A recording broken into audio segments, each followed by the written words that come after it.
Scene one, Apple, take one. Que vous pouvez nous dire ce que les pros du tourisme doivent avoir en tête pour innover et s'adapter à ce nouveau monde?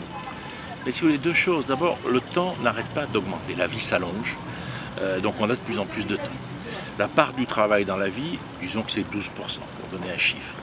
C'était 40% il y a un siècle. Donc du coup, on a de plus en plus de temps. On n'a pas de plus en plus d'argent, on a de plus en plus de temps. Et donc il y a des gens qui voyagent, il y en a qui ne voyagent pas. Et il y en a qui vont voyager avec des moyens payants, voyager avec des moyens non payants. Il n'y a pas concurrence entre tout ça. Il y a explosion du monde. La mondialisation est en train de se construire par le voyage. Il y a d'autres mondialisations. Il y a la mondialisation économique et il y a la mondialisation écologique.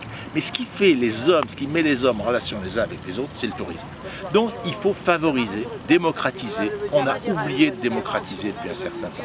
On a oublié de se demander, on va aller visiter des gens dans un pays, mais est-ce qu'eux avaient le droit de venir nous visiter? À un moment, on se demande pourquoi ils mettent une bombe sur notre voiture. Peut-être parce qu'effectivement, on n'a pas pensé à la réciprocité. Le voyage, c'est l'accueil. Le mot d'ailleurs, l'hôte veut dire les deux. C'est celui qui accueille et l'autre, etc. Donc, ce qui se passe, les violences du monde doivent nous apprendre à repenser notre métier, le métier du tourisme. Mais d'abord avec l'idée que j'ai de plus en plus de temps, que tout ne sera pas monnayable, qu'une partie sera partage, une partie sera réutilisation.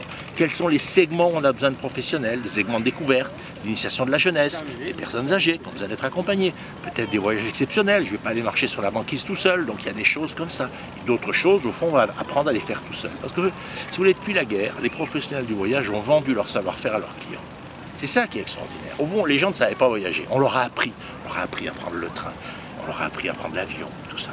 Et quand vous faites travailler, quand vous faites partir en vacances des gens très pauvres, par exemple des fondations comme Vacances Ouvertes, ils arrivent avec un sac de supermarché dans affaires dedans. Le premier objet du voyage, c'est de posséder un sac. Il y a des gens qui n'ont pas encore le sac. Il y en a d'autres, ils ont des piles de valises. On est dans ça. Et donc, si vous voulez, on a vendu aux clients leur savoir-faire. Avec Internet, en gros, la plupart des clients peuvent se débrouiller tout seuls. Très bien, c'est une chose. Qu'est-ce qu'on fait autour? Comment on se repose les questions? Comment on élargit le champ? Comment peut-être on va leur offrir des choses en étant sûr que ça sera réussi? On peut leur offrir une garantie de réussite, s'ils organisent eux-mêmes, ils ne l'auront pas, etc. C'est tout ça les nouveaux enjeux.